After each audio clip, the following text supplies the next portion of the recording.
Selamat siang Bapak Ibu. Pada kesempatan kali ini kita akan membahas mengenai analisa saham bandarmologi dasar. Di sini kita akan membahas mengenai apa itu bandar, bagaimana caranya mengumpulkan barang dan bagaimana caranya mendistribusikan suatu barang untuk mengontrol suatu harga saham. Oke, ayo kita mulai. Mungkin sebelum kita mulai, mungkin Bapak Ibu perlu untuk menonton video kami sebelumnya yang berjudul mengenal analisa saham tingkat dasar, fundamental analysis, technical analysis, bandarmologi analisis. Untuk mengenal apa perbedaan dari analisa-analisa tersebut, sehingga akan mempunyai insight ketika kita membahas mengenai bandarmologi dasar ini. Oke, mungkin disclaimer dulu. Murni video kali ini hanya untuk pengajaran, tidak untuk melukai seseorang atau mencederai seseorang atau menyinggung seseorang atau institusi tertentu. Oke. Sebenarnya apa itu bandarmologi? Prinsipnya adalah follow the giant seperti kita jelaskan pada video sebelumnya. Kalau kita misalkan dalam suatu perairan ada ikan besar, ada ikan kecil. Kita adalah ikan-ikan kecil atau bisa disebut adalah investor retail.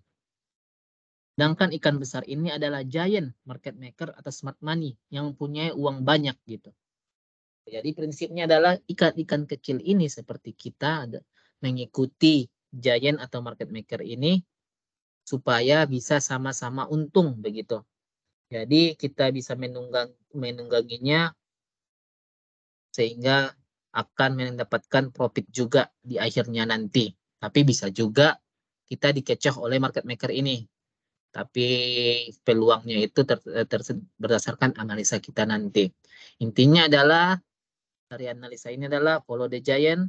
Kita investor-investor retail yang kecil-kecil ini mengikuti smart money yang merupakan ikan besar. Gitu.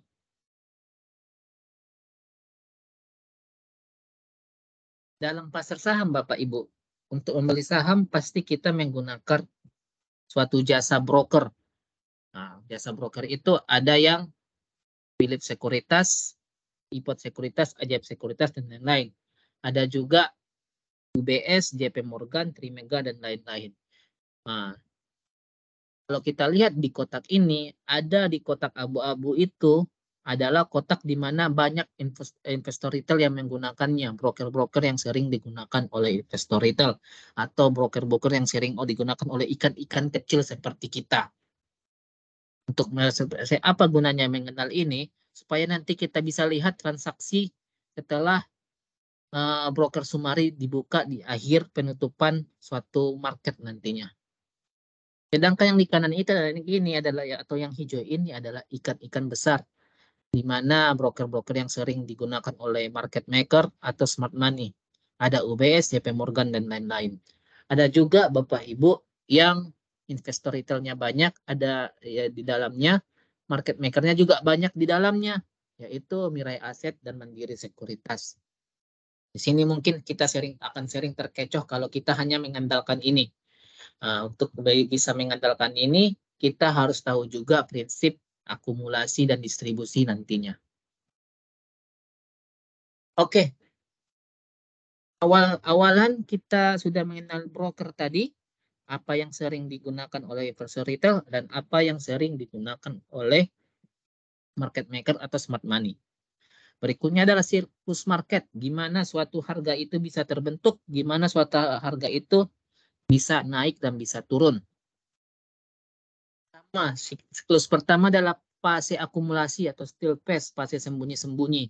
Di sini smart money atau market maker atau giant tadi akan mengumpulkan barang-barang di market atau mengumpulkan saham di market. Dia akan mengeringkan barang di market. Nah, di sini juga biasanya itu investor-investor institusi akan mulai ikut-ikutan mengumpulkan juga karena ada keterlibatan dari investor institusi ini, maka harga akan mulai take off, akan mulai naik sedikit demi sedikit. Sedangkan kalau ketika fase still phase tadi, smart money, Dia mengumpulkan barang diam-diam, harganya itu masih sideways saja. Sedangkan ketika ikut investor institusi ini, harga akan mulai take off sedikit atau naik sedikit. Ketika take off akan terjadi juga penurunan harga atau first sell off, sehingga akan terjadi bear trap. Apa gunanya bear trap ini? Ini gunanya adalah untuk mengusir ikan-ikan kecil yang kemungkinan ikut dengan mereka, ikut dengan smart money dan investor institusi ini. Seperti misalnya kalau kita ikut dengan steel phase ini mengumpulkan barang, ketika harga naik dan tiba-tiba diturunkan di situ, itu tujuannya untuk mengecoh kita atau mempermainkan psikologis kita sehingga kita cut loss dan tidak ikut mereka. Sedangkan padahal barang mereka itu masih banyak. Kita tidak tahu di situ. Setelah barang kita ini sudah cut loss di bear trap ini, dan barang mereka sudah cukup dari smart money dan investor institusi ini, mereka merasa cukup, akan terjadi yang namanya maniac pace. Di sini akan terjadi media attention, sehingga media-media atau berita-berita akan mengabarkan kabar-kabar baik mengenai suatu emiten yang dikumpulkan oleh smart money dan investor institusi ini. Akan terjadi entusiasme atau apa istilahnya ya, antusiasme dari masyarakat karena melihat berita-berita baik ini yang sebenarnya itu sudah diatur oleh smart money tersebut yang mengumpulkan harga dari awal atau yang mengeringkan barang dari awal, sehingga akan terjadi antusiasme publik. Ketika antusiasme publik terjadi, akan terjadi yang namanya greed atau keserakahan. Publik-publik atau retail-retail seperti kita, ikan-ikan kecil seperti kita, akan ketakutan untuk kehilangan barang. Sehingga akan terjadi yang namanya panic buying. Panic buying, harga akan naik sedikit-sedikit akan naik. Di sini smart money hanya ada yang diam, ada yang ikut juga untuk mendorong harga, tapi kebanyakan mereka diam atau bisa dibilang kalau mendorong harga pun mereka cuma merogoh kocek kecil. Sedangkan ketika mereka mengumpul barang, koceknya atau uangnya itu banyak. Sehingga kalau mereka merogoh kocek kecil hanya untuk mendorong harga, itu bisa dibilang masih fair dan tidak sebanding dengan ketika mereka mengumpulkan barang. Sehingga mereka tidak akan rugi nanti ketika harga naik atau mereka bakal untung besar gitu. Sedangkan kalau kita dari orang investor-investor retail atau ikan-ikan kecil ini, kita ngikut ketika harganya naik ini di fase antusiasme ini. Harga akan naik pada suatu fase tertentu. Setelah harga pada suatu fase tertentu akan terjadi suatu paradigma baru bahwa di masyarakat atau di kalangan ikan-ikan kecil bahwa saham ini akan sampai ke 5.000 contohnya. Saham ini akan to the moon sampai 10.000 begitu. Setelah itu akan muncul yang namanya fase blow off atau bisa dibilang kalau balon dari ditiup terus-terusan setelah mencapai suatu volume tertentu dia akan meledak. Ini pun harganya akan meledak. Meledak bukan ke atas, tapi meledaknya harga akan turun. Nah, di sini harga akan turun, akan terjadi bull trap. Di mana di bull trap ini smart money yang punya barang di bawah tadi yang mengumpulkan di fase steel phase ini dan investor institusi juga yang ikut mengumpulkan akan menjual barangnya terus-terusan. Yang menampung siapa? Kita. Ikan-ikan kecil yang berpikir bahwa harganya akan kesekian, harganya akan sekian, paradigma yang ada di kepala kita, sehingga kita denial dengan penurunan ini. Disitulah terjadi bull trap.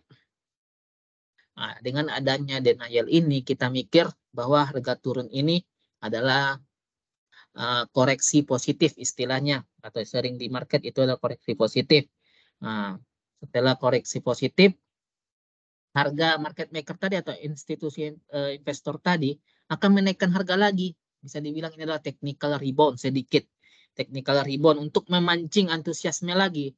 Sehingga psikologi masyarakat, mereka berpikir bahwa mereka itu benar, bahwa itu adalah koreksi positif. Sehingga harga akan suatu naik atau return to normal. Sehingga ikan-ikan kecil seperti kita bersemangat lagi untuk membeli barang. Setelah sampai harga tertentu, akan dijatuhkan lagi harganya sehingga kita akan setelah harga jatuh kita terus membeli di harga atas, akan timbul ketakutan gitu. Sampai harga mencapai di mana harga mencapai harga terendah, disinilah psikologi kita juga dimainkan. Karena di sini kita akan pasrah sampai kemana biasanya. Biasanya kalau 1-3% kita masih minus 1-3%, mungkin kita masih berpikir masih rendah. Tapi kalau tiba-tiba minus 80%, kita sudah pasrah biasanya kan. Begitu investor retail. Setelah kita pasrah, kita akan pasrah dan akan menjual barang atau cut loss istilahnya. Cut loss lagi. Cut loss kita akan mulai dikumpulkan lagi oleh smart money dan investor institusi tersebut sehingga siklus akan terulang kembali begitu. Jadi korbannya sebenarnya siapa? Ya kita ikan-ikan kecil ini. Ikan-ikan kecil yang mengira bahwa harga akan naik terus-terusan begitu.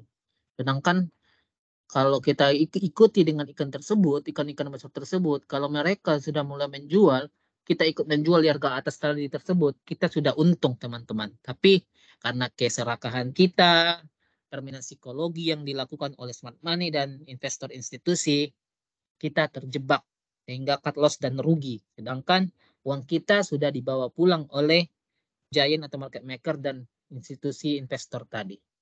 Begitu.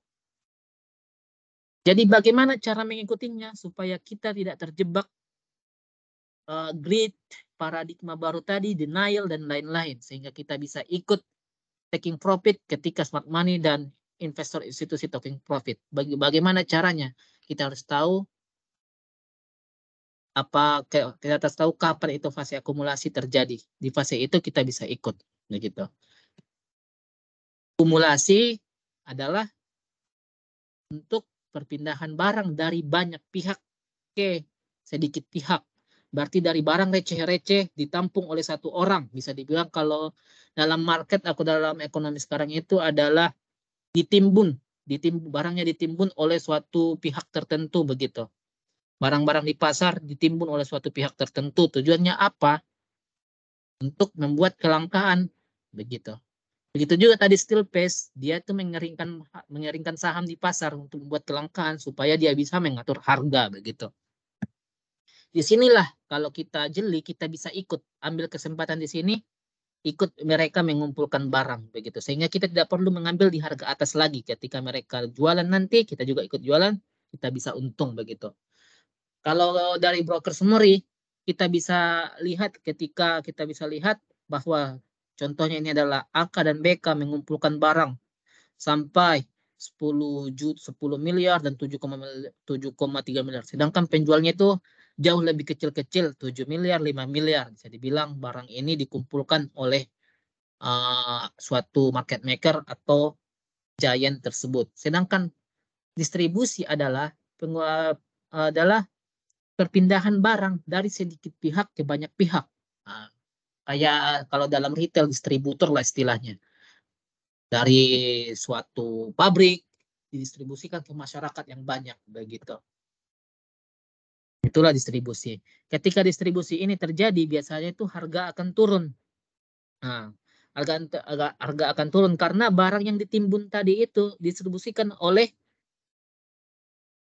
market maker tadi setelah dia gumpakan barang, mengendapkan barang atau bisa dibilang mengubur barang sehingga dia bisa mengontrol harganya naik, setelah harga naik dia distribusikan kepada masyarakat. Kalau dalam broker sumber kita bisa lihat barang banyak dari RF, DP itu didistribusikan ke banyak broker-broker yang lain begitu. Itulah akumulasi dan distribusi. Kalau bisa kita bisa ikut di fase akumulasi ini, kita ikut bisa mengumpulkan barang, kita menunggangi kepentingan bandar tersebut. Dan ketika dia menjual, kita juga ikut bisa jual begitu. Pak, di mana kita bisa melihat broker summary ini? Di mana kita bisa mendeteknya ada yang mengumpulkan barang begitu, ada yang melakukan pembelian yang besar begitu. Di semua sekuritas sebenarnya ada itu fitur broker summary atau transaksi history begitu. Bapak Ibu bisa lihat di sana ada yang mengumpulkan barang enggak dari tanggal segini dan sampai tanggal segini begitu. Ketika ada Kita lihat chartnya bagus, teknikalnya bagus, kita bisa ikut begitu. Dan ketika suatu saham itu mendekati resist, kita lihat apakah bandarnya atau market makernya atau giantnya jualan besar, kita juga ikut jualan. Kalau mereka hanya jualan-jualan kecil, mungkin mereka hanya ingin menurunkan penumpang seperti tadi fase sell off tadi, menurunkan penumpang supaya tidak ikut gitu. Dan kemudian harganya akan naik kalau penjualannya kecil. Sedangkan kalau penjualan besar seperti di fase new paradigma tadi, harga akan turun. Di situ kita bisa ikut taking profit, sehingga kita tidak perlu cut loss di harga bawah ketika jatuh nantinya. Kalau dari bid offer kita bisa lihat bahwa ada akumulasi ini akan sangat susah. Kenapa? Karena harga volume di bid sama di ask atau di offer itu akan seimbang. Bisa dibilang demand dan supply itu seimbang. Tapi ketika suatu terjadi dirasa barang sudah cukup, akan terjadi fase promosi tadi atau media attention untuk memancing antusiasme dari publik gitu. Biasanya market maker akan membuat fake bid, bisa dibilang. Kita lihat contohnya adalah yang di lingkaran biru ini.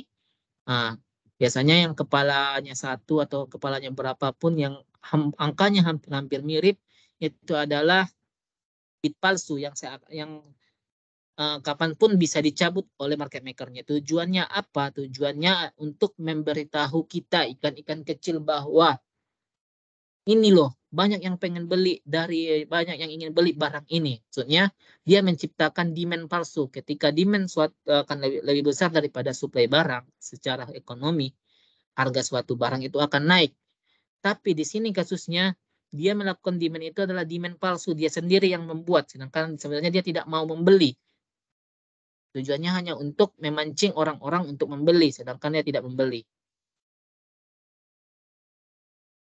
Ketika kita terjebak, kita bisa ikut beli, dia bisa cabut, dia bisa keluar, dia akan untung gitu.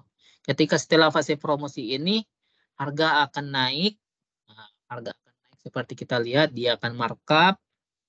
Kita denial di sini, setelah denial, bid besar tadi di fase promosi biasanya tadi yang sering kita lihat, di sini akan dihilangkan sehingga akan terjadi bid offer yang asli. Yang asli ini dia akan makan atau akan biasanya setelah markup dia akan jual semua barang yang sudah dikumpulkan dari harga bawah. Ketika kita tidak ikut menjualan di sini malah ikut beli, kita sudah terjebak dari permainan dari siklus market tersebut. Sehingga lebih baik kita kalau melihat yang begini lebih baik dihindari ya teman-teman. Kalau ada barang-barang yang istilahnya volumenya itu sama di bidnya, karena sewaktu-waktu bisa dicabut begitu. Ketika dia cabut, dia akan membanting harga biasanya si giant atau market maker ini. Untuk lebih jelasnya mungkin kita bisa lihat di chart lagi contohnya, contoh saham ini yang contohnya Sarana Media Tama. Dari tanggal 6 sampai tanggal 9 kita bisa lihat YP dan RF melakukan pembelian yang banyak, bisa dibilang mereka mengumpulkan barang, akumulasi atau menimbun barang. Dari tanggal 6 sampai tanggal 9 dari receh-receh seperti AO, DP, SSEP dan lain-lain. Hanya penjualannya hanya 0,5 miliar gitu. Ketika barang yang mereka rasakan sudah cukup, harga akan dinaikkan. Contohnya dari tanggal 9 sampai 15 Juni ini. Pembelian YP yang besar-besar tadi itu sudah tidak kelihatan di sini. Kenapa? Karena fase akumulasinya sudah selesai. Sekarang adalah fase untuk menaikkan harga atau membuat antusiasme masyarakat atau retail-retail yang untuk menaikkan harga atau FOMO, memancing kegreedian sehingga harga naik atau bisa didorong sedikit demi sedikit oleh dari YP dan RF ini begitu. Kapan turunnya Pak? Turunnya itu kita tidak bisa tahu, itu tergantung dari siapa yang menggerakkan harga tadi. Kalau kita ikut di fase akumulasi tadi ini, kita bisa lihat bahwa yang mempunyai kepentingan di sini adalah YP dan RF. Untuk menentukan kapan kita taking profit, bisa secara teknikal ketika dia mencapai resist, kita bisa lihat YP dan RF ini ikut menjual atau tidak. Kalau ikut menjual, mereka jual banyak atau tidak. Kalau mau jual banyak, berarti kita juga harus ikut menjual, karena biasanya barang akan terdistribusi. Sedangkan kalau mereka menjualnya hanya sedikit, kemungkinan harga masih tetap akan naik lagi begitu. Sedangkan kalau mereka tidak ikut menjual, di situ kesempatannya untuk kita masuk kalau kita tidak sempat masuk di fase akumulasi tadi. Begitu Bapak Ibu. Ketika kita masuk dan mereka belum ada jualan, biasanya harga akan naik lagi, di situ kita bisa TP lagi. Begitu saat koreksi kita masuknya. Jangan saat harga tinggi-tingginya begitu. Kalau kita mau ngejar harga, kalau kita ketinggalan kereta ketika akumulasi Bapak Ibu. Sedangkan contoh distribusi ini contohnya adalah saham Telkom. Dari tanggal 26 sampai 16 Juni bisa kita lihat, wah, penjualan ZP itu hampir bisa dibilang 3 kali dari pembelian dari KZ. Ya, ZP menjual barang, mendistribusikan barang hampir 4 juta lot, sedangkan KZ hanya membeli 1,2 juta lot, OD 1 juta lot, dan sisanya retail-retail lain, dan sisanya yang lain-lainnya begitu. Bisa dilihat di sini penjualannya besar. Penjualan besar berarti barang terdistribusi dengan baik, terdistribusi. Kita jangan ikut membeli di sini. Kenapa? Karena penjualan besar ini akan menurunkan harga. Kenapa? Terjadi distribusi besar tadi. Di sini terjadi supply yang kebanyakan, sedangkan demand sedikit. Ketika supply banyak, harga akan turun biasanya. Secara ekonomi. Jangan di sini kita ikutnya kita itu diakumulasi Bapak Ibu. Gitu. Kalau di sini waktunya mereka jualan, kita juga ikut jualan begitu. Sekiranya kalau kita punya barang. Jadi Pak, sebenarnya market maker, giant atau smart money ini siapa?